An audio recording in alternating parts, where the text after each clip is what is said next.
अस्सलाम वालेकुम नाजरीन, मुनसिफ की आवाज़ के साथ मैं हूं आपका मेज़बान मोहम्मद मुनसिफ। नाजरीन, जैसा कि माजी करीब में हाल ही में बल्कि पाकिस्तान ने ईरान अमेरिका जंग की जो सालिसी करवाई, अब वो दोबारा शुरू भी हो चुकी है, लेकिन इसके जो खदोखाल थे या इसके असरात थे वो पड़ोस के इर्द गिर्द की जो खिता है सारा हमारा, इस पर गहरे असरात मरतब हुए थे। और इसी में यूएई का जो मामलात थे पाकिस्तान के साथ, वो नाखुशगवार वाक़या हुए और उसकी जो तफसीलात हैं वो तमाम शहरी जो है इससे वाकिफ़ भी हैं। इस पर हम आज बात ये करेंगे कि जो पाकिस्तान ने यूएई से एक तरह का बदला लिया है, वो बदला क्या लिया है और कैसे लिया है, इस पर आज हम बात करेंगे। हमारे साथ स्टूडियो में मौजूद हैं सीनियर सहाफ़ी जुल्फ़िकार अली बब्बर साहब, जो दिफाई तज्ज़िया निगार के साथ साथ हालात आज़रा पर गहरी नज़र रखते हैं और ख़ास तौर पर जो ओवरसीज़ के मामलात हैं उन पर भी इनकी कड़ी निगाह होती है। तो बब्बर साहब, आपको हम अपने प्रोग्राम में शो में खुशामदीद कहते हैं और आपका शुक्रिया कि अपनी मसरूफियात में से वक्त निकाला है। ये बताएं बब्बर साहब कि जो पाकिस्तान ने बदला लिया है यूएई से, ये किस तनाजुर में लिया है और कैसे लिया है, क्या मामला क्या है, इसकी ज़रा तफसील हमारे व्यूज़ को बताएं। बिस्मिल्लाहिर्रहमानिर्रहीम। बहुत शुक्रिया मुनसिफ साहब, आपने प्रोग्राम का मौजू रखा। पाकिस्तान देखें, जब से मारिद वजूद में आया है, बल्कि उससे पहले से ही कायद आज़म मोहम्मद अली जिन्ना ने जब से क़यादत बर सग़ीर के मुसलमानों की संभाली, तो जब से ही यहाँ के मुसलमानों का एक कायद आज़म मोहम्मद अली जिन्ना की क़यादत में एक मौक़िफ़ उसूली रहा कि पाकिस्तान मुसलमानों के साथ कभी लड़ाई नहीं करेगा और मुसलमानों की हमेशा सपोर्ट करेगा, चाहे वो दुनिया में कहीं भी हों। तो पाकिस्तान ने दुबई से बदला नहीं लिया, लेकिन दुबई को जो है शायद अब एहसास हो रहा है कि उसने पाकिस्तान जैसे दोस्त के साथ दगा करके कितना बड़ा नुकसान उठाया। अच्छा, देखें, पहले कुछ साल पहले तक भी यह समझा जाता था कि पाकिस्तान को आप ना गिने जितना भी इस वक्त करीब सऊदी अरब से है, लेकिन सऊदी अरब और उसके साथ साथ जो यूएई है, बिल्कुल दोनों को एक उसमें गिना जाता था, बिल्कुल एक समझा जाता था। जो सऊदी अरब की पॉलिसी होती थी वही यूएई की पॉलिसी होती थी। यही सिलसिला कई दिहाइयों से चलता आ रहा था। लेकिन जो इख्तलाफात की वजह बने और जो इख्तलाफात शुरू हुए, उनकी बुनियादी वजह एक तो जो लिबिया था, जब कर्नल कज़ाफ़ी की हुकूमत ख़त्म करवाई अमेरिका ने और अमेरिका ने वहाँ पर बमबारी की और उसको ख़त्म किया, कर्नल कज़ाफ़ी मारे गए उसमें। तो जो मुखालफिन थे कर्नल कज़ाफ़ी के, तो उन्होंने एक हिस्से पर बड़े पे कब्ज़ा कर लिया। उसी दौरान बीच में ज़ाहिर है वहाँ पर घाना जंगी की सूरत हाल पैदा हुई, बहुत सारे इश्यूज़ थे, माशी इश्यूज़ आ गए, क्योंकि एडमिनिस्ट्रेशन के हवाले से कर्नल कज़ाफ़ी ने बहुत अच्छे तरीके से वहाँ के लोगों को रखा हुआ था। इन्फ्लेशन नहीं था, बेरोज़गारी नहीं थी, बहुत बेहतरीन निज़ाम हुकूमत चल रहा था। सही। तो वो सारी के सारी चीज़ें डिस्टर्ब हुई, ज़ाहिर है जो इंफ्रास्ट्रक्चर था वो उस लड़ाई में तबाह हो गया। तो उसी मुल्क में बहुत सारे ऐसे लोग निकल कर आए जो कर्नल कज़ाफ़ी को बेहतर समझते थे पहले भी, और बाकी लोग समझने लग गए।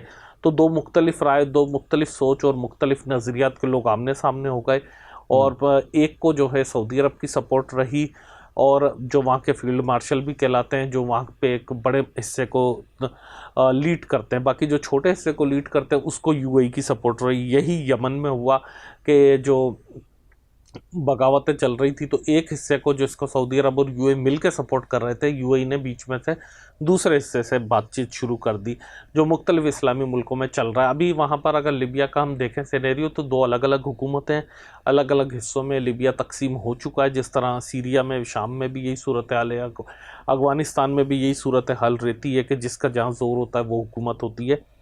तो वहाँ पर अभी पाकिस्तान से जो सऊदी अरब की साइड के लोग थे, उन्होंने JF-117 का सौदा भी किया है, पाकिस्तान से ये तैयारे भी ले रहे हैं, लेकिन पाकिस्तान ने हमेशा कभी पाबंदियां नहीं लगाई हैं कि आप इस पर इस्तेमाल कर सकते, इस पर नहीं। तो पाकिस्तान ने यह कहा कि कोशिश ये करें कि आप किसी मुसलमान पर इससे बम ना बरसाएं, किसी मुसलमान को इससे नुकसान ना पहुँचे। तो ये बात ज़ाहिर है उनको भी अच्छी लगी और उनको लगा कि ये बड़ा पॉजिटिव चेंज है। तो उसके बाद जो दूसरे ग्रुप था, ज़ाहिर है वो बहुत कमज़ोर अपने आप को महसूस कर रहा था, जो यूएई वाला ग्रुप था। अच्छा। तो जब पाकिस्तान ने ये बात की तो उनको जो है ना थोड़ा सा एहसास हुआ कि शायद हम गलत ट्रैक पर है। वो यूएई को छोड़ के उन्होंने पाकिस्तान से रब्ता किया और पाकिस्तान से कहा कि आप कोई ऐसा बीच का रास्ता निकालें कि हम जो है मिलकर पूरे लिबिया पर हुकूमत करें या पूरे लिबिया को एक साथ माजी की तरह एक मुल्क एक रियासत की तरह चलाएं, कोई ऐसा रास्ता निकाले। तो पाकिस्तान बेसिकली उसमें भी अभी नेगोशिएट कर रहा है। अच्छा। क्योंकि पाकिस्तान ने साबित किया कि जो दुनिया की सबसे ख़तरनाक नेगोशिएशन थी वो पाकिस्तान करने में कामयाब हो गया। ईरान और अमेरिका जो 48-47 साल से एक दूसरे के साथ नहीं कभी मिले थे, उनको साथ बिठाने में कामयाब हो गया। तो पाकिस्तान की डिप्लोमेसी तो ज़ाहिर है इस वक्त पूरी दुनिया में मानी जा रही है। पाकिस्तान का दिफा तो पहले भी माना जाता था। सही।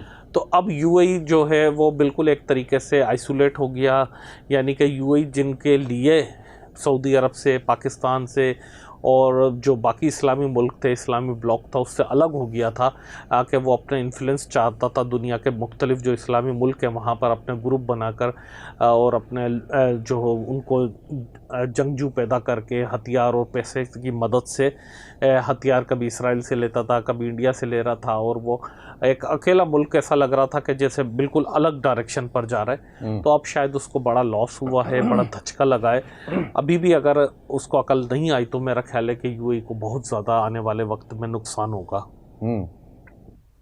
तो ये बताएं कि जो ये सारी सूरत-ए-हाल के अंदर जो पाकिस्तानी बड़ी तादाद में दुबई में, यूएई के दीगर मुकामात पर मौजूद हैं रोज़गार के सिलसिले में, तो उनके रोज़गार पर कोई असरात, मनफी असरात तो नहीं मरतब होंगे, या उनके लिए कोई मुश्किलात तो नहीं खड़ी हो रही? देखें, ये बीच में इत्तलात ऐसी आने लगी थी कि उनके लिए मुश्किलात पैदा की जा रही हैं या उनके लिए परेशानियां बढ़ रही हैं। सबसे ज़्यादा दुनिया में अगर आप पाकिस्तानियों की तादाद देखें या रेमिटेंस देखें तो वो दुनिया में सबसे ज़्यादा सऊदी अरब से पाकिस्तान में आते हैं फॉरेन एक्सचेंज। दूसरे नंबर पे यूएई का आता है नंबर, और तीसरे पे फिर अमेरिका है, और फिर ब्रिटेन है, और फिर इस तरह से जो है चौथे पे जैसे बरतानिया है, ब्रिटेन है, और उसके बाद फिर दीगर मुल्क है। तो यूएई में लेकिन अभी तक कोई पाकिस्तान से जो लोग समझ रहे हैं ना कि दोस्ती थी और अब दुश्मनी हो गई है, तो ऐसी चीज़ नहीं है। अच्छा। जब पैसे उन्होंने मांगे थे तो उन्होंने ये कहा था कि क्योंकि हमारा एक तो जंग में नुकसान हो गया है, दूसरा हम जो है आने वाले वक्त के हिसाब से बड़ी सरमायाकारी करने जा रहे हैं, तो हमें उसके लिए पैसों की ज़रूरत है, लिहाजा आप मेहरबानी करके देंगे, उन्होंने जवाब बताया था। अच्छा। उसके बाद उन्होंने जब इस किस्म की रूमर्स आई थी तो उन्होंने कहा था नहीं, पाकिस्तान से हमारे अच्छे ताल्लुकात हैं, कोई ऐसी में जो है ना बेएतबारी वाली बात नहीं थी। इसी तरह पाकिस्तान की तरफ से जो सरकारी मौक़िफ़ रहा है तो उसने कहा है कि यूएई हमारा दोस्त है, देरीना दोस्त है, और इससे ताल्लुकात पे हमारे कोई फ़र्क नहीं पड़ेगा। अभी मतलब इतने ताल्लुकात तो हैं, अंदर कहीं ना कहीं कशीदा सूरत हाल तो डेफिनेटली है जब ये सूरत हाल पैदा हुई, लेकिन खुलकर जो है अभी तक दोनों मुल्कों की तरफ से ऐसी कोई बात नहीं आई। इवन यहाँ तक भी हुआ कि जंग के दौरान जब भी यूएई पर अटैक ईरान की तरफ से किए गए तो पाकिस्तान ने उसकी भी मजम्मत की, और पाकिस्तान ने उसमें भी किरदार अदा किया ईरान को समझाने के लिए। सऊदी अरब के लिए तो बिल्कुल कहा कि इस पर हमला तो हमारे पे समझा जाएगा, तो सऊदी अरब पे उन्होंने रोकने की कोशिश की, लेकिन उसके बाद उन्होंने यूएई के लिए भी जो है मैक्सिमम कोशिश की कि यूएई में नुकसान कम हो और ईरान और यूएई की आपस में लड़ाई ना हो, क्योंकि फ़ौजी लिहाज से यूएई काफ़ी कमज़ोर है, ईरान के मुकाबले में काफ़ी ज़्यादा नुकसान हो जाता अगर पाकिस्तान मुदाखलत नहीं करता। तो इतने कोई ख़राब हालात नहीं है पाकिस्तान और यूएई के बीच में। ठीक है, वो माजी की तरह वो गर्मजोशी नहीं रही है, वो अच्छे ताल्लुकात नहीं रही हैं, आस्ते आस्ते शिफ्ट होता हुआ दिखाई दे रहा है कि यूएई इज़राइल की तरफ जा रहा है, इंडिया की तरफ जा रहा है, और उन कुव्वतों की तरफ जा रहा है कि जो पाकिस्तान के या मुसलमानों के मफाद में नहीं है। लेकिन ज़ाहिर है एकदम बड़ा शिफ्ट तो यूएई के अपने मफाद में भी नहीं है, उसके लिए भी पॉसिबल नहीं है कि वो सारे पाकिस्तानियों को एक साथ निकाल दे, ऐसा मुमकिन नहीं है, क्योंकि निकालेगा तो उनकी अपनी भी इकॉनमी पहले ही जो दबाव का शिकार है वो बिल्कुल बैठ जाएगी और फिर शायद कभी उठ नहीं सकेगी। पाकिस्तानियों की बड़ी सरमायाकारी है, पाकिस्तान के मज़दूरों की, पाकिस्तान के इंजीनियर्स की, पाकिस्तान के जो डॉक्टर्स हैं, पाकिस्तान के बिजनेसमैन हैं, पाकिस्तान के टूरिस्ट हैं, उन्होंने ही दुबई को बनाया था, उन्होंने ही दुबई को आबाद किया है, वही दुबई को चला रहे हैं।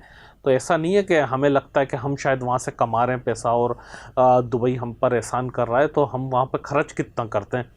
कमाने तो आपको पता होगा कि अगर आप 1000 लोग फैमिलीज़ देखें तो उसमें एक फ़र्द गया होगा, 1000 फैमिलीज़ यानी 10,000 लोगों में से एक अफराद दुबई गया होगा कमाने के लिए। लेकिन घूमने जो है आपके मेरे हमारे समेत हर कोई जाता है दुबई घूमने, तो यानी कि हम ज़्यादा पैसा तो दुबई में खर्च करते हैं कमाने से ज़्यादा। ऐसी बात नहीं कि सिर्फ हम कमा रहे हैं, तो खर्च भी सही ज़्यादा बात करते है। हैं। इतना नहीं है कि वो हमको ऐसी दबाव वाली सूरत हाल में है पाकिस्तानी, तो पाकिस्तान के पास इतनी ज़्यादा दबाव वाली पोजीशन नहीं है जैसा कि लोग घबरा रहे हैं। दबाव में पाकिस्तानी नहीं है और इसमें कोई घबराने की बात भी नहीं है। दुबई के लिए आसान भी नहीं है कि हमें नज़रअंदाज कर सके और हम पर वो कोई एहसान भी नहीं कर रहे।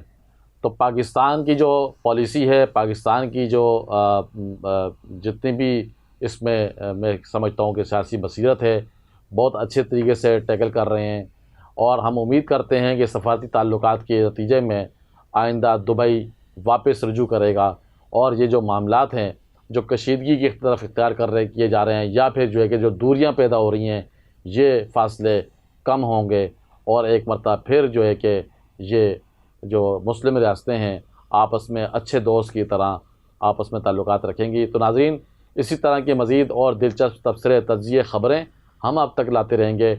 आपसे दरख्वास्त है कि हमारे चैनल को सब्सक्राइब कीजिए, बेल आइकॉन को प्रेस कीजिए ताकि हर आने वाली नई वीडियो आपको बर वक्त मिल सके।